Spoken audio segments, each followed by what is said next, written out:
Assalamualaikum warahmatullahi wabarakatuh. Sobat Quran yang dimuliakan Allah Subhanahu wa Ta'ala.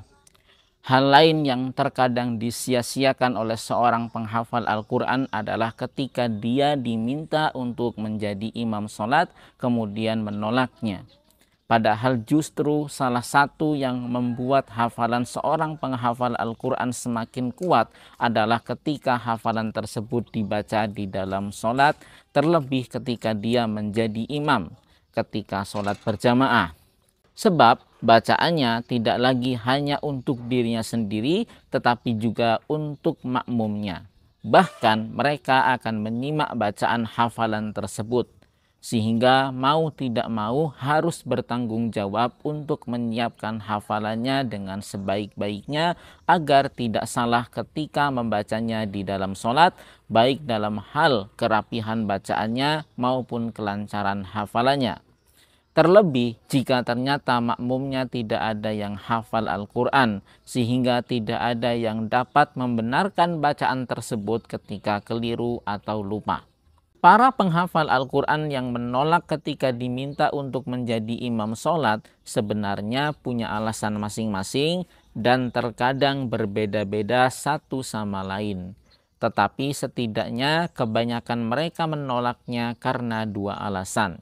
Alasan pertama bisa jadi karena mereka merasa belum pantas menjadi imam, mengingat keilmuannya terutama tentang fikih sholat masih minim.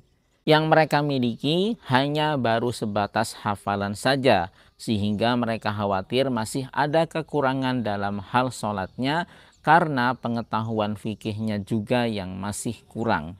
Alasan ini memang bisa dibenarkan, terlebih jika masih ada orang lain yang memang lebih pantas menjadi imam, yaitu mereka yang bukan cuma paham fikih tetapi juga punya hafalan Al-Quran yang banyak. Atau minimal masih ada yang lebih paham fikih walaupun hafalannya sedikit, tetapi paling tidak bacaan surat Al-Fatihahnya bagus. Sebab bacaan surat Al-Fatihah inilah yang menjadi rukun di dalam sholat. Di dalam fikih sendiri memang ada aturan bahwa yang menjadi imam itu harus yang qori dan tidak boleh yang ummi menjadi imam bagi yang qori. Kecuali memang yang menjadi makmum pun sama-sama ummi. Tapi Imam Asy-Syafi'i sebagaimana dikemukakan oleh Abu Al-Husain Al-Imrani di dalam Bayan fi Madhab Al-Imam Asy-Syafi'i menjelaskan bahwa ukuran qori atau umminya seseorang itu dilihat dari bacaan Al-Fatihahnya saja. Artinya jika ada seseorang yang mampu membaca Al-Fatihah dengan baik dan benar, walaupun bacaan pada surat-surat yang lainnya tidak bagus, maka dia sudah masuk kategori qori dan boleh menjadi imam. Sebaliknya, walaupun seseorang pandai membaca Al-Quran bahkan mungkin hafal, tapi jika bacaan Al-Fatihahnya buruk dan banyak kesalahannya, bahkan kesalahan tersebut sampai merubah makna, maka dia masuk dalam kategori ummi yang tidak boleh menjadi imam, kecuali jika makmumnya juga ummi. Alasan kedua, bisa saja menolaknya para penghafal Al-Quran untuk menjadi imam sholat adalah semata-mata karena malu dan kurangnya rasa percaya diri.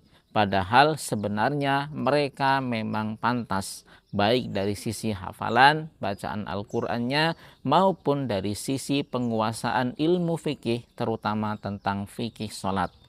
Rasa malu dan kurang percaya diri inilah yang terkadang membuat penghafal Al-Quran tidak berani membaca hafalannya di hadapan makmum di dalam sholat. Adanya rasa malu itu biasanya timbul jika dia merasa suaranya ketika melantunkan bacaan Al-Quran kurang indah. Sedangkan rasa kurang percaya diri biasanya muncul karena hafalannya memang kurang lancar, sehingga dia takut salah ketika membacanya di dalam sholat. Maka tidak jarang di antara mereka yang walaupun bersedia menjadi imam, tetapi mereka tidak berani membaca hafalannya yang lain selain apa yang memang biasa dibacanya di dalam sholat. Biasanya surat-surat pendek. Jika rasa malu dan kurang percaya diri inilah yang menjadi alasan Anda tidak mau menjadi imam sholat, maka ketahuilah bahwa selamanya Anda akan terus digoda oleh rasa malu dan kurang percaya diri tersebut. Dan memang biasanya rasa malu dan kurang percaya diri ini paling hanya menyerang Anda di awal-awal saja.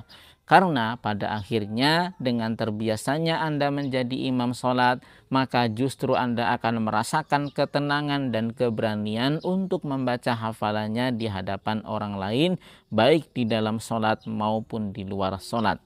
Anda tidak perlu malu pada bacaan Al-Quran Anda yang tidak seindah penghafal lain selama Anda mampu membacanya dengan tajwid yang bagus. Sebab tajwid inilah yang sebenarnya menjadi penghias utama bacaan Al-Quran. Betapapun seseorang bagus suaranya, tetapi ketika dia tidak membacanya dengan tajwid, maka tetap saja tidak akan indah didengar. Meski demikian, jika Anda terus berlatih, pada akhirnya bukan hanya sekedar tajwidnya yang bagus, tetapi juga nadanya menjadi indah dan semuanya tentu butuh proses. Sobat Quran yang dimuliakan Allah Subhanahu wa Ta'ala, demikian pembahasan kita kali ini. Mudah-mudahan bermanfaat. Kita akan sambung di kesempatan berikutnya.